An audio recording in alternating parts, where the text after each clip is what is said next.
Wow! 3.10 Studio! Wow! This Arvin Hugh Jackson! Mula sa umagang pambalitaan, pintilan at sambunan ng bayan, Katotohanan ng aming prioridad. magbibigay sa inyo ng pinamamahin at bagong balita. Wow! This is RB News Access. Magandang hapon, Pilipinas. Maayong adlaw, mula San Jose, ang Uniberes na 17 ng Mayong taon na sa Lupian.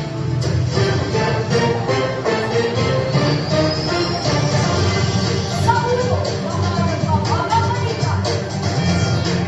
In Philippines at now, nagpapita sa Italia. Tumanggap po 2024. Hanggang tumaroy ang traffic sa magbuwang highway.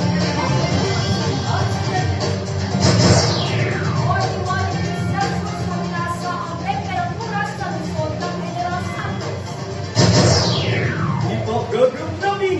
Trending sa kanilang kantang pangtoko.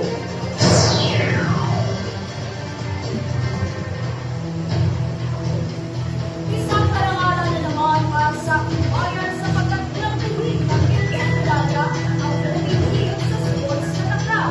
Para sa kanilang detalye, lalo sa kayamanan at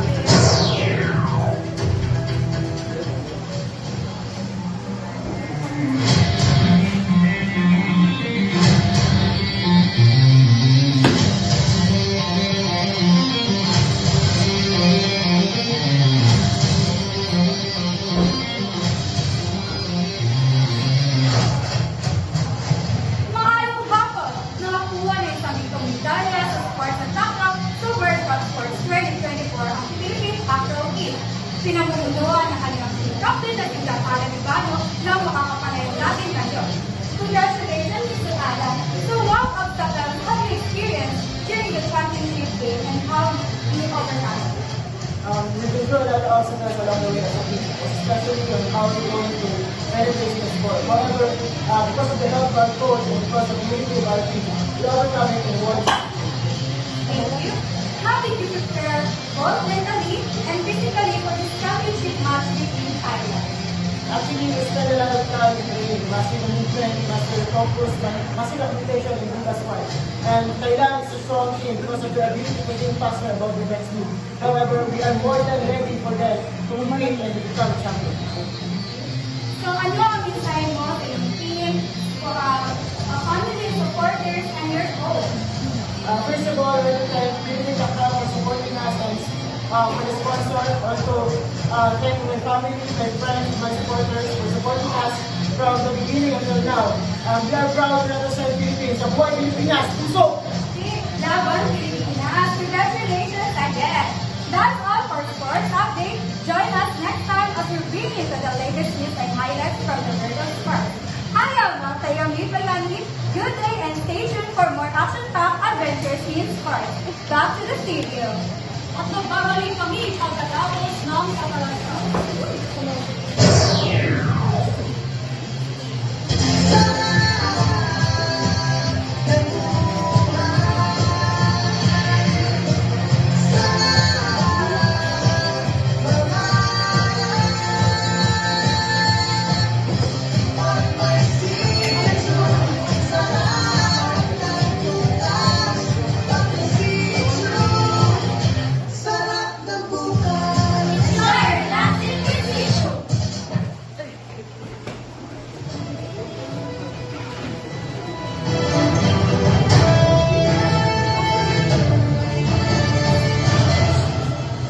Nagbabalik ulit. Bigat na galing ang dami ko sa Kalabang Crossing Highway. Ang bungat sa mga residente. Narito po ang nagagalan para sa galing ng balita. I am your reporter, Donna Gonzalez, live. Here we can see that the traffic flow is very slow. Passengers should travel early in the morning and should eat proper meals. It is expected that every day from 8 o'clock in the morning, the traffic flow at the crossing area will slow, which will cause it to delay for school and for work. While you're waiting for the traffic to ease, traffic requires a lot of patience. This is traffic report. Back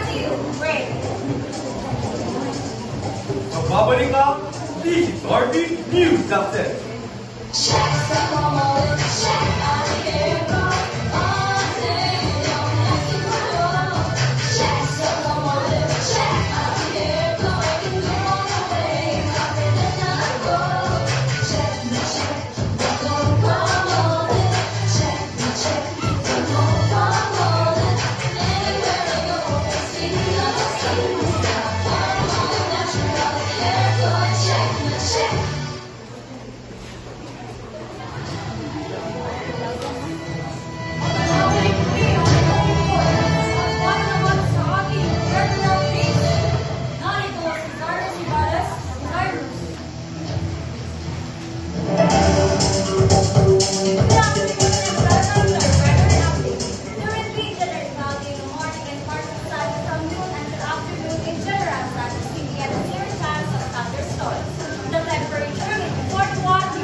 Hinataw pa ng Sipag Group na piling ang kanilang midahit na patrotiko.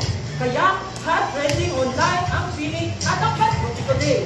But wait, there's more! Live na live natin makasikahan ang Sipag Group na piling. Mabuhay! PRP! So, ano yung pakiramdam nyo na naging trending yung patrotiko at ang salamin-salamin?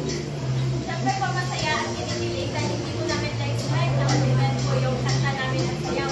Bilang ulit sa Pilipinas at umabot na rin po sa ibang bansa. Thankful din po kami sa aming mga fans. Galing po mula sa hinihilig sa Pilipinas. Kaya sa aming look, thank you and we love you. Wow! Pwede pa kami makahilingan kahit kung di man lang na sample ng salamin-salamin.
Thank you, Vinny. And this is Chris Suyo. Balik sa'yo, Yumi. Maraming salamat, Chris. Ang gagaling naman talaga sila sa kayo. Yes, partner. Alam mo, minsan na magagaling, ka magaganda rin. Ikaw, sino gusto mo? Ako, Pilipino. Ako, si Vinny Ha, na sobrang galing sa kayo. Dapat tigilin, yan ang galing-galing. At sa sobrang galing nila, hindi napigilan ni Bayan Chris na sumayaw. Ano pag isang gilad, hindi ka bayan din, di ba? Yan lamang ang mainit na kwento na aming natin sa loob na nag-ibang minutong pagbabalita. Balitang tapat at maaasahan. Walang pinipilingan, walang pinoprotektahan. Servisyo, ito lamang. Ako ang iyong lingkod, Galilea Papilio. Ito ka naman sa kabahin, Reiki. At iyong lingkod na si Apple Verano para sa This is RB News Access. Magandang hapon.